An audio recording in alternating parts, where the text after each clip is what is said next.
Livre du prophète Michée, chapitre 1er.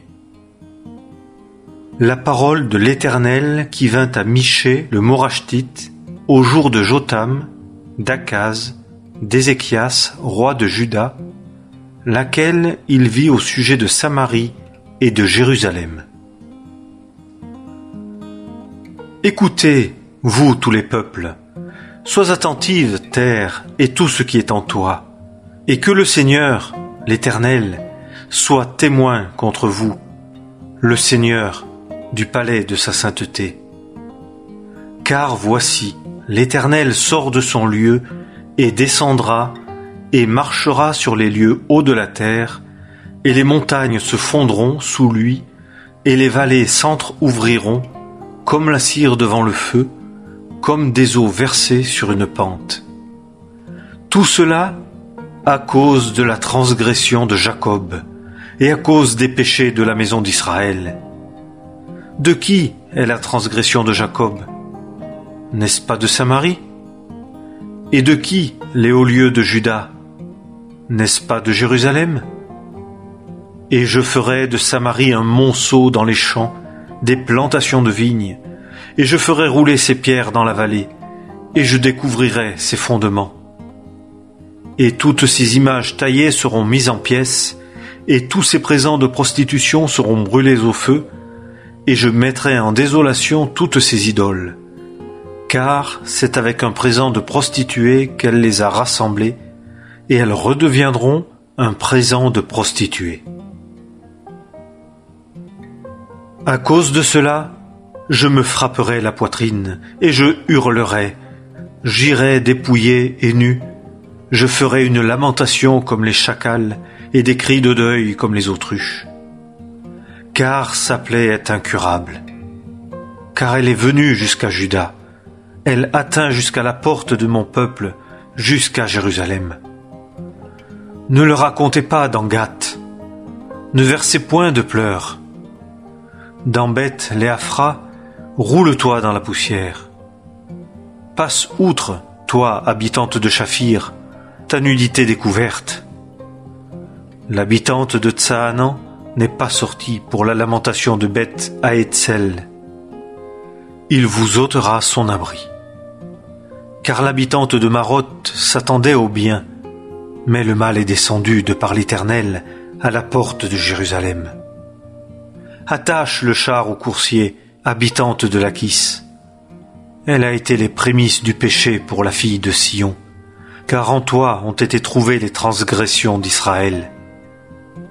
C'est pourquoi tu donneras des présents à Moreshet Gath. Les maisons d'Akzib seront un mensonge pour les rois d'Israël. À toi, j'amènerai encore l'héritier, habitante de Marécha. La gloire d'Israël viendra jusqu'à Adulam. Rends-toi chauve et coupe tes cheveux pour les fils de tes délices. Élargis ta tonsure comme le vautour, car ils sont allés en captivité loin de toi. Livre du prophète Michée, chapitre 2. Malheur à ceux qui méditent la vanité et qui préparent le mal sur leur lit. À la lumière du matin, ils l'exécutent, parce que c'est au pouvoir de leurs mains. Et ils convoitent des champs et les ravissent, et des maisons et ils s'en emparent. Et ils oppriment l'homme et sa maison, l'homme et son héritage. C'est pourquoi, ainsi dit l'Éternel. Voici, je médite contre cette famille un mal d'où vous ne pourrez pas retirer vos coups. Et vous ne marcherez pas la tête haute, car c'est un temps mauvais. En ce jour-là, on vous prendra pour proverbe, et on se lamentera dans une douloureuse lamentation. On dira, nous sommes entièrement détruits. Il a changé la portion de mon peuple, comme il me l'a ôté. À celui qui se détourne de l'Éternel, il a partagé nos champs. C'est pourquoi tu n'auras personne qui étende le cordeau pour faire un lot dans la congrégation de l'Éternel.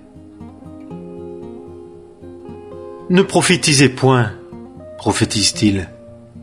S'il ne prophétise pas à ceux-ci, l'ignominie ne s'éloignera pas. Toi qui es appelé la maison de Jacob, l'Éternel est-il impatient? Sont ceux-là ses actes? Mes paroles ne font-elles pas du bien à celui qui marche avec droiture?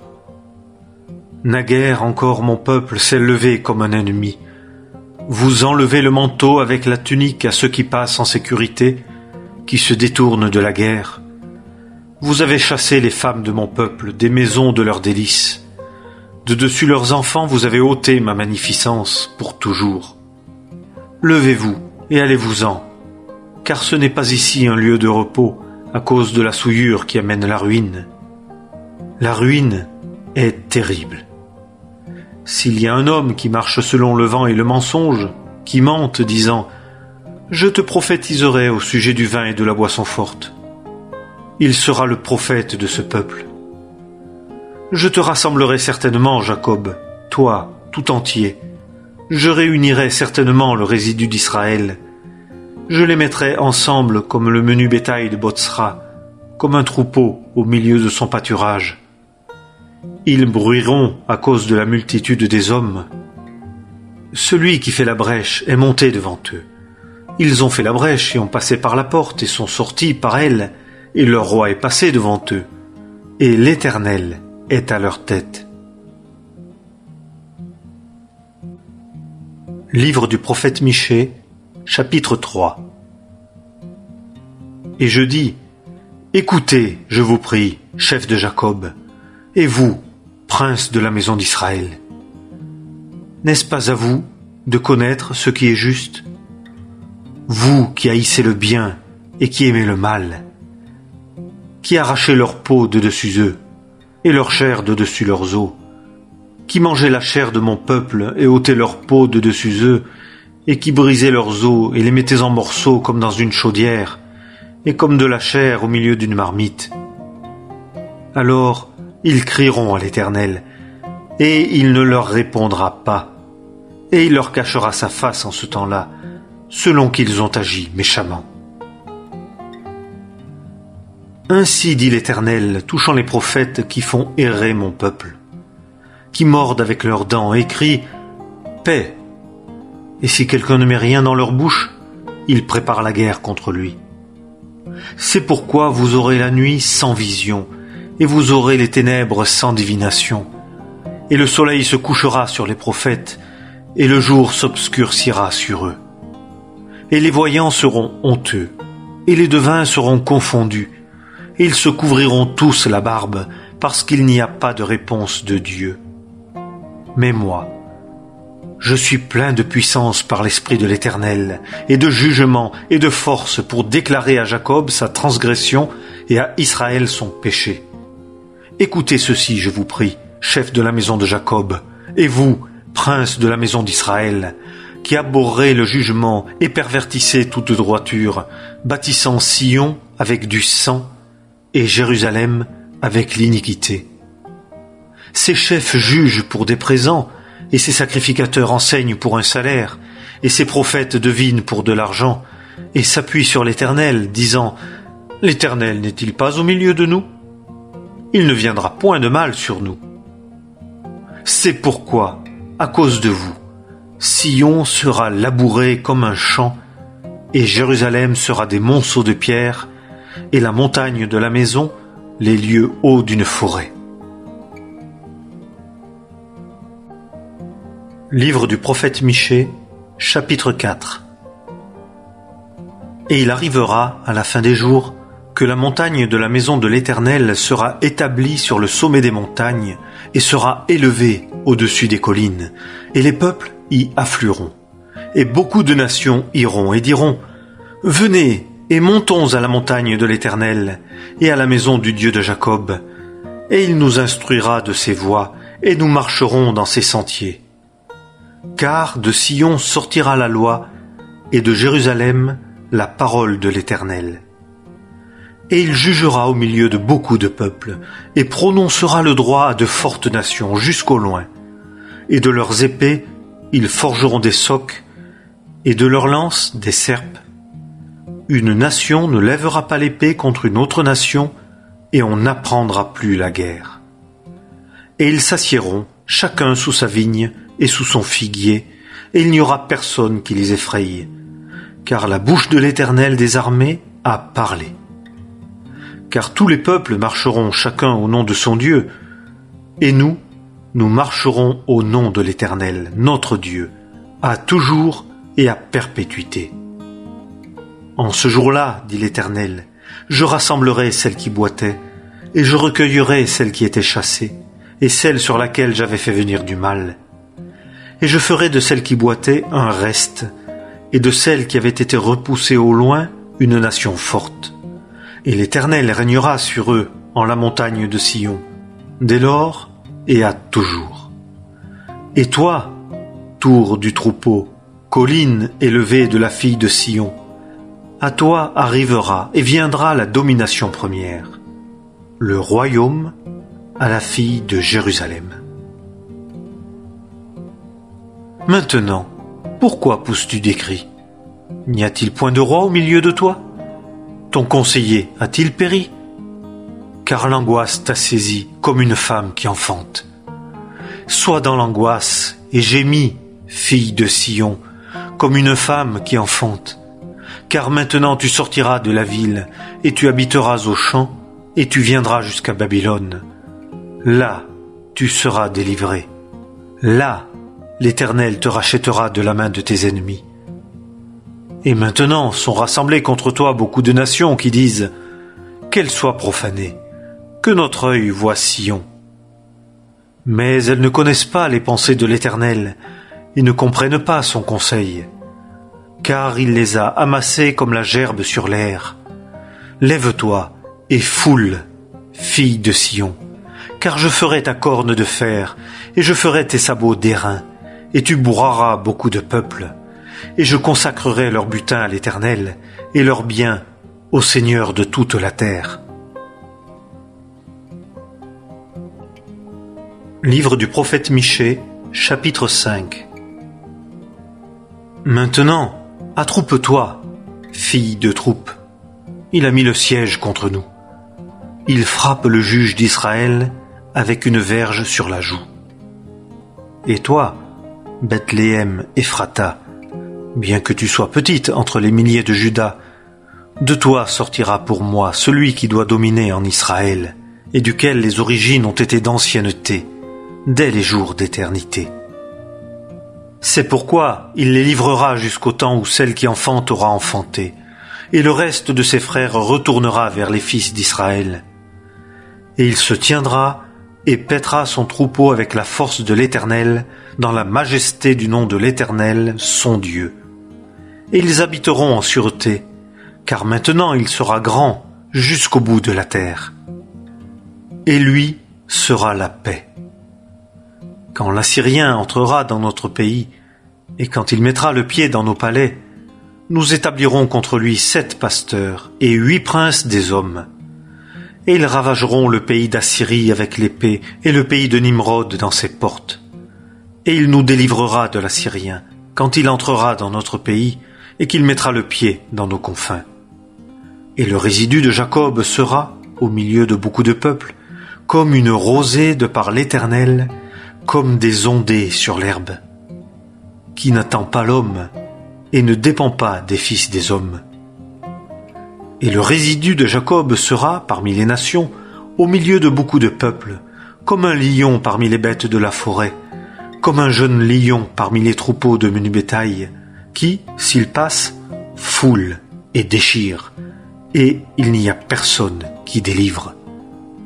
Ta main se lèvera sur tes adversaires, et tous tes ennemis seront retranchés.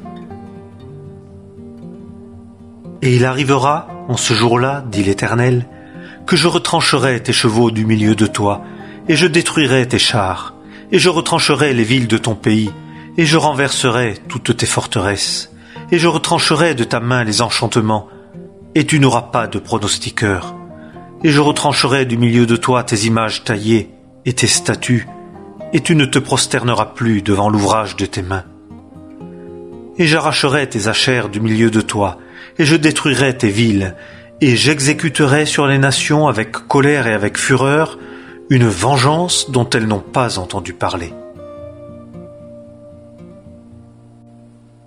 Livre du prophète Michée, chapitre 6. Écoutez, je vous prie, ce que dit l'Éternel. Lève-toi, plaide devant les montagnes, et que les collines entendent ta voix. Écoutez, montagnes, le plaidoyer de l'Éternel, et vous, fondements immuables de la terre.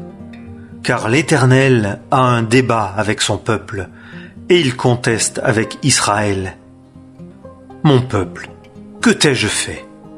Et en quoi t'ai-je lassé? Réponds-moi. Car je t'ai fait monter du pays d'Égypte, et je t'ai racheté de la maison de servitude. Et j'ai envoyé devant toi Moïse, Aaron et Marie. Mon peuple, souviens-toi, je te prie, du dessein que forma Balak, roi de Moab, et de ce que Balaam, fils de Béor, lui répondit, de Sittim jusqu'à Gilgal, afin que vous connaissiez la justice de l'Éternel. Avec quoi m'approcherai-je de l'Éternel? M'inclinerai-je devant le Dieu d'en haut? M'approcherai-je de lui avec des holocaustes? Avec des veaux âgés d'1 an? L'Éternel prendra-t-il plaisir à des milliers de béliers, à des myriades de torrents d'huile? Donnerai-je mon premier-né pour ma transgression, le fruit de mon ventre pour le péché de mon âme? Il t'a déclaré, ô homme, ce qui est bon. Et qu'est-ce que l'Éternel recherche de ta part? Sinon que tu fasses ce qui est droit, que tu aimes la bonté, et que tu marches humblement avec ton Dieu. La voix de l'Éternel crie à la ville, et la sagesse a l'œil sur ton nom. Écoutez la verge et celui qui l'a décrété. Y a-t-il encore des trésors de méchanceté dans la maison du méchant, et un épha petit, chose maudite? Serais-je pur avec une balance inique et avec un sac de faux poids? Parce que ces riches sont pleins de violence, et que ces habitants disent des mensonges, et que leur langue est fausse dans leur bouche, moi aussi, je te rendrai malade en te frappant, je te rendrai désolé à cause de tes péchés. Tu mangeras, et tu ne seras pas rassasié, et ton ventre sera vide. Et tu emporteras, mais tu ne sauveras pas. Et ce que tu sauveras, je le livrerai à l'épée. Tu sèmeras, et tu ne moissonneras pas. Tu fouleras les olives, mais tu ne toindras pas d'huile. Et le mou, mais tu ne boiras pas de vin. Car on observe les statues d'Omri et toutes les œuvres de la maison d'Akab, et vous marchez selon leurs conseils, afin que je fasse de toi une désolation, et de ses habitants un objet de sifflement. Et vous porterez l'opprobre de mon peuple. Livre du prophète Michée, chapitre 7. Malheur à moi, car je suis comme quand on a fait la cueillette des fruits d'été, comme les grappillages lors de la vendange. Pas une grappe de raisin à manger, aucun fruit précoce que mon âme désirait. L'homme pieux a disparu du pays, et il n'y a pas de gens droits parmi les hommes. Tous, ils se placent aux embûches pour verser le sang. Ils font la chasse chacun à son frère avec un filet. Les 2 mains sont prêtes au mal, afin de le bien faire. Le prince exige, et le juge est là pour une récompense. Et le grand exprime l'avidité de son âme, et ensemble, ils trament la chose. Le meilleur d'entre eux est comme une ronce, le plus droit, pire qu'une haie d'épines. Le jour de tes sentinelles et de ta visitation est arrivé. Maintenant sera leur confusion. N'ayez pas de confiance en un compagnon, ne vous fiez pas à un ami. Garde les portes de ta bouche devant celle qui couche dans ton sein. Car le fils flétrit le père, la fille s'élève contre sa mère, la belle-fille contre sa belle-mère. Les ennemis d'un homme sont les gens de sa maison. Mais moi, je regarderai vers l'Éternel, je m'attendrai au Dieu de mon salut. Mon Dieu m'écoutera. Ne te réjouis pas sur moi, mon ennemi. Si je tombe, je me relèverai. Si je suis assise dans les ténèbres, l'Éternel sera ma lumière. Je supporterai l'indignation de l'Éternel, car j'ai péché contre lui. Jusqu'à ce qu'il prenne en main ma cause et me fasse droit, il me fera sortir à la lumière. Je verrai sa justice. Et mon ennemi le verra, et la honte la couvrira. Elle qui me disait, « Où est l'Éternel ton Dieu ?» Mes yeux la verront. Maintenant, elle sera foulée comme la boue des rues. Au jour où tes murs doivent se bâtir, ce jour-là, la limite établie sera reculée. Ce jour-là, on viendra jusqu'à toi, depuis la Syrie et les villes de l'Égypte, et depuis l'Égypte jusqu'au fleuve, et de mer à mer, et de montagne en montagne. Mais le pays sera une désolation, à cause de ses habitants, pour le fruit de leurs actions. Paie ton peuple avec ton bâton, le troupeau de ton héritage qui demeure seul dans la forêt, au milieu du Carmel, qu'il paisse en Basan et en Galaad, comme au jour d'autrefois. Comme au jour où tu sortis du pays d'Égypte, je lui ferai voir des choses merveilleuses. Les nations verront et seront confondues à cause de toute leur puissance. Elles mettront la main sur la bouche, leurs oreilles seront sourdes. Elles lécheront la poussière comme le serpent. Comme les bêtes rampantes de la terre, elles sortiront en tremblant de leur lieu caché. Elles viendront avec frayeur vers l'Éternel, notre Dieu, et elles te craindront. Qui est un Dieu comme toi, pardonnant l'iniquité, et passant par-dessus la transgression du reste de son héritage? Il ne gardera pas à perpétuité sa colère, parce qu'il prend son plaisir en la bonté. Il aura encore une fois compassion de nous. Il mettra sous ses pieds nos iniquités. Et tu jetteras tous leurs péchés dans les profondeurs de la mer. Tu accompliras envers Jacob ta vérité, envers Abraham ta bonté, que tu as juré à nos pères dès les jours d'autrefois.